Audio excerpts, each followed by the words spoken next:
Welcome to today's Explainer. Today, we're diving into something that, let's be honest, pretty much all of us struggle with, finding real focus and a sense of calm in an era of constant, non-stop digital interruption.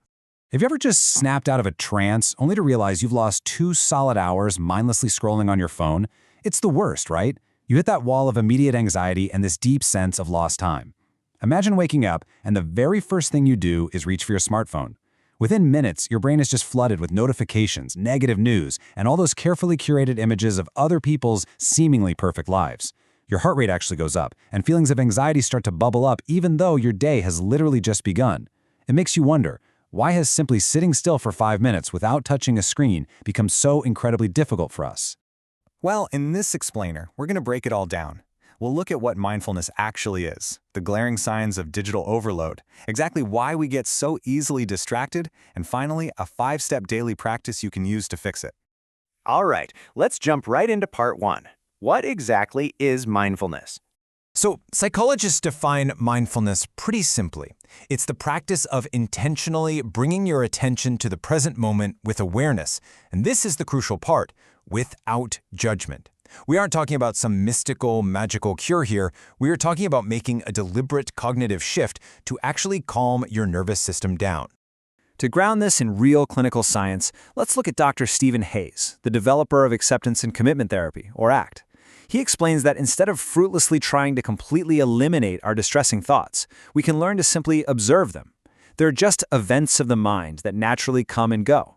So, instead of fighting that intense, pulling craving to check your phone, you just observe the thought happening, and then let it naturally pass. Moving on to part 2, the signs of digital overload. Because, digital overload doesn't just make you tired, it seriously affects your psychological well-being. If you're frequently experiencing certain symptoms, excessive use of your devices might be the real culprit here. The first big one is FOMO, or the fear of missing out.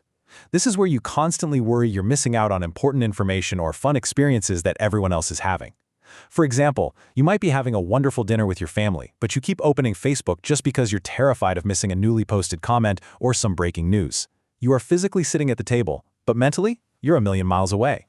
And honestly, we see this absolutely everywhere, even at life's biggest moments, like weddings, where reduced attention spans literally pull the bride, the groom, and the guests completely out of their own real-world milestones. That intense attachment brings us to a wild term called nomophobia. This describes that huge rush of restlessness, anxiety, or even downright panic you feel when you realize you're disconnected from the network, or worse, your phone battery is about to die. Seeing your battery drop to 1% while you're out and about can literally cause your heart to race and leave you feeling completely uneasy.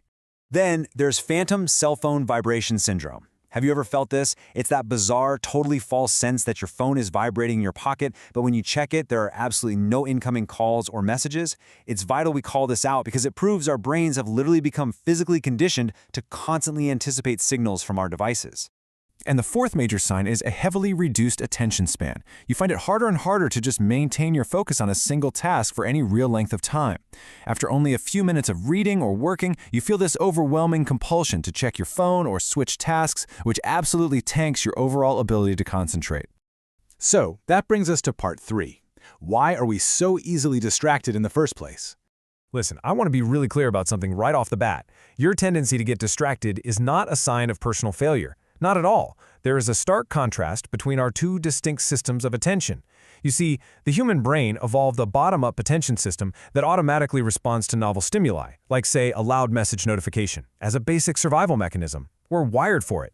But mindfulness, that enables us to engage our top-down attention, allowing us to consciously and deliberately direct our focus toward what truly matters. Think about it. When you're simultaneously texting, watching TV, working, and rapidly switching between a dozen apps, your prefrontal cortex has to constantly shift between all these competing goals. This severely overloads your working memory, which completely diminishes your brain's capacity to sustain attention. Research shows that continuous web browsing and texting directly contribute to shorter attention spans and make us way more vulnerable to distraction. And worse, this continuous loop of notifications basically traps your body in a chronic fight or flight state. Every single new ping has the potential to activate your sympathetic nervous system. This creates a temporary state of heightened arousal and puts you in a constant, exhausting state of readiness to respond. If this happens over and over without your parasympathetic nervous system stepping in to calm things down, your body can gradually develop chronic stress and anxiety. Plus, we can't ignore the heavy impact of social comparison on social media. Repeated exposure to these idealized, filtered portrayals of other people's lives easily fosters feelings of inadequacy. It makes us feel like our own lives are somehow lacking. And biologically, these constant comparisons can negatively influence the nucleus accumbens in your brain, actually reducing your naturally occurring dopamine. No wonder it feels so draining. All right, let's get into the solutions with Part 4, Daily Mindfulness Practice. Here is a 5-step, totally achievable, mindful life strategy you can literally start today. Number 1, employ conscious awareness each morning. Just notice how you feel before you ever touch a screen. Number 2, actively choose to slow yourself down throughout the day. Take a beat. 3, do absolutely nothing for at least 5 minutes each day. Literally, just sit and exist. 4, practice mindful breathing for 5 to 30 minutes, paying close attention to the simple sensation of your breath. And 5, take a deep inhale and exhale to center your focus right before starting any important task. The human brain is remarkably capable of relearning how to remain present. You just have to guide it. As we wrap up today's explainer, I want to leave you with a thought-provoking question to carry with you.